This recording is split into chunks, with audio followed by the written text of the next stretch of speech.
একদিকে বৃষ্টি হইতেছে, অন্যদিকে মেহমান আসবে। এই জন্য সকাল সকাল খিচুড়ি রান্না করে নিলাম। অনেকগুলো খিচুড়ি রান্না করলাম। এখন সকালে সবাই মিলে খেয়ে নিব। সকাল থেকে ভিডিওটা শুরু করলাম। আসসালামু আলাইকুম, সবাই কেমন আছেন? আলহামদুলিল্লাহ আমরা ভালো আছি। আজকে আবার নতুন একটা রান্নার ভিডিও নিয়ে আসলাম। এই যে খাওয়া দাওয়া তো কমপ্লিট, এখন রান্নাও বসিয়ে দিলাম। মাংসগুলো হলুদ মরিচ দিয়ে কষিয়ে নিলাম আগে। এখন মশলাগুলো দিয়ে দিব এক এক করে। এখানে মশলা বানিয়ে নিলাম আলাদা করে, এগুলো দিয়ে দিলাম বেশ খানিকটা জিরার গুঁড়ি দিলাম। এগুলো ভালোভাবে কষাবো এখন। এই যে একটু মিক্স করে নিলাম। পেঁয়াজ কুচি দিয়ে দিব এখন। দিয়ে দিব কয়েকটা গোটা রসুন। এদিকে অনেকগুলো মুরগি ভেজে নিলাম। এই যে মুরগিও ভাজা হয়ে গেছে, এক ফিট অন্য ফিট ভেজে নিব এখন। অনেকগুলো ভাজা লাগবে মুরগি। এই যে মাংস কষানো হয়ে এসেছে, একটু মিক্স করে নিলাম। কয়েকটা গোটা রসুন দিয়ে দিলাম। এগুলো দিয়ে ভালোভাবে মিক্স করব, বেশ কিছুক্ষণ জাল করব। এই যে একটু পানি দিয়ে দিলাম। পানি দিয়ে এখন অনেকক্ষণ জাল করে নিব। এই মুরগিও সবগুলো ভাজা হয়ে গেছে, এখন ওই তেলে দিয়ে দিব, রান্না বসিয়ে দিব। এই যে গোটা মশলা দিয়ে দিলাম পেঁয়াজ কুচি, এগুলো একটু ভেজে নিব। এদিকে মাংস একটু নেড়ে দিলাম, বলক এসে গেছে। এই যে পেঁয়াজ ভাজা হয়ে গেছে, একটু লবণ দিয়ে দিলাম। এখন এক এক করে মশলাগুলো দিয়ে দিব। মশলা দিয়ে বেশ কিছুক্ষণ কষিয়ে নিব। মশলাগুলো দেওয়া হয়ে গেছে, এখন মশলাগুলো ভালোভাবে তেলে কষাবো। এদিকে মাংসগুলো একটু নেড়ে দিলাম। এই যে অনেক সুন্দরভাবে ফুটে গেছে, মশলা কষানো হয়ে গেছে। একটু পানি দিয়ে দিলাম, এগুলো ফুটে গেছে। এখন মুরগি দিয়ে দিব। মুরগিগুলো দিয়ে বেশ কিছুক্ষণ কষিয়ে নিব মশলার সাথে। এই যে অনেক সুন্দরভাবে কষিয়ে নিলাম।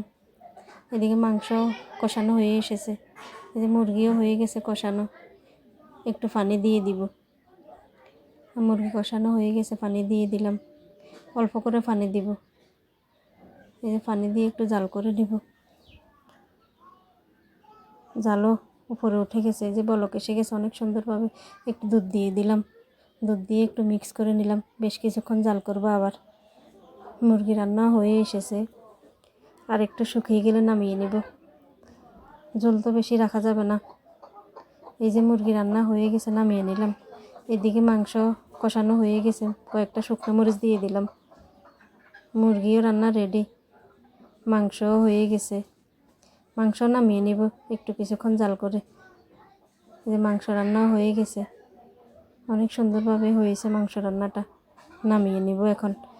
এদিকে রুই মাছ দিয়ে লতি দিয়ে রান্না করব। এই যে মাছগুলো কেটে ভালোভাবে ধুয়ে নিলাম। এদিকে চিংড়ি মাছ ভাজি করব। চিংড়ি মাছগুলো কেটে পরিষ্কার করে নিলাম। এই লতিগুলো ধুয়ে নিলাম। এখন রান্না বসিয়ে দিব এগুলা।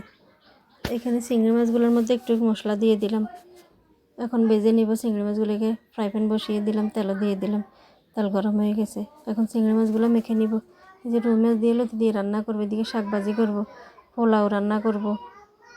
এখন চিংড়ি মাছগুলো ভেজে নিব। চিংড়ি মাছগুলো দিয়ে দিলাম।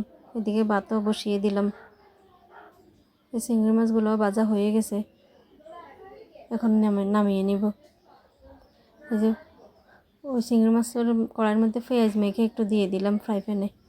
এগুলো ভালোভাবে ভেজে নিব। একটু টমেটো দিয়ে দিলাম। টমেটো দিয়ে ভাজি করব চিংড়ি মাছ। এই যে টমেটোগুলো ভাজি হয়ে গেছে, এখন চিংড়ি মাছগুলো দিয়ে দিব। একটু একটু মশলা দিয়ে দিলাম। মশলা দিয়ে ভাজলে অনেক মজা লাগে খেতে। এই যে এখন উল্টিয়ে পাল্টিয়ে নিলাম। চিংড়ি মাছগুলো ভালোভাবে টমেটোর সাথে হয়ে গেছে, নামিয়ে নেব এখন। লতি রান্না বসিয়ে দিব। এই যে বাটা মরিচ দিয়ে রান্না করব।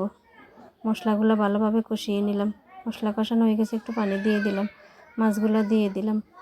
এদিকে ভাতও হয়ে গেছে, ভাত গালে নিলাম। এই যে শাকগুলো এখন সিদ্ধ করে নিব। এদিকে মাছও কষানো হয়ে গেছে, লতি দিয়ে দিলাম। লতি দিয়ে বেশ কিছুক্ষণ জাল করব, কষিয়ে নিব। অনেক সুন্দরভাবে কষানো হয়ে গেছে লতি। একটু পানি দিয়ে দিব, অল্প করে পানি দিব, বেশি পানি লাগবে না। এদিকে শাকগুলো সিদ্ধ হয়ে গেছে। এই যে লতিও হয়ে এসেছে, শাক সিদ্ধ হয়ে গেছে। এখন শাক ভাজি করে নিব। আগে কয়েকটা মরিচ ভেজে নিলাম, এখন রসুন পেঁয়াজ দিয়ে শাকগুলো ভাজি করে নিব। এই যে শাক ভাজিও হয়ে গেছে, নামিয়ে নিলাম। অনেক সুন্দর হয়েছে, সবুজ সবুজ। এদিকে লতিও রান্না হয়ে এসেছে, নামিয়ে নেব। এখন পোলাও বসিয়ে দিব। এই যে তেল দিয়ে পেঁয়াজগুলো বেরেস্তা বানিয়ে নিব আগে। এখন লতিও নামিয়ে নিলাম এই ফাঁকে। বেরেস্তা হয়ে গেছে। এখন গোটা মশলা দিয়ে পেঁয়াজ দিয়ে একটু ভেজে নিব। ভাতের পাতিলটা একটু সেকা দিয়ে দিলাম। এখন চাল দিয়ে দিলাম। পোলাও চাল একটু ভেজে নিব, অনেকক্ষণ ভেজে নিব, বেশ কিছুক্ষণ ভাজবো। এই চাল ভাজা হয়ে গেছে, একটু পানি দিয়ে দিলাম, পরিমাণ মতো দিয়ে দিলাম লবণ, একটু আদা বাটা। এই চাল ফুটে গেছে, পোলাও হয়ে এসেছে রান্না। বেশ কিছুক্ষণ জাল করে নিলাম। এই যে অনেক সুন্দর হয়েছে পোলাও, রান্নাটা জরজরা হয়েছে। এখন উপর দিয়ে একটু বেরেস্তা দিয়ে দিব। এই যে রান্না রেডি, কমপ্লিট। মেহমানও এসে গেছে। এই যে সবাই মিলে এখন খাওয়া দাওয়া করব। আজকে এই পর্যন্তই। সবাই ভালো থাকবেন, সুস্থ থাকবেন। যে যেখান থেকে ভিডিওটা দেখেন, ভালো লাগলে লাইক কমেন্ট করবেন। আল্লাহ হাফেজ। সবাইকে অনেক ধন্যবাদ।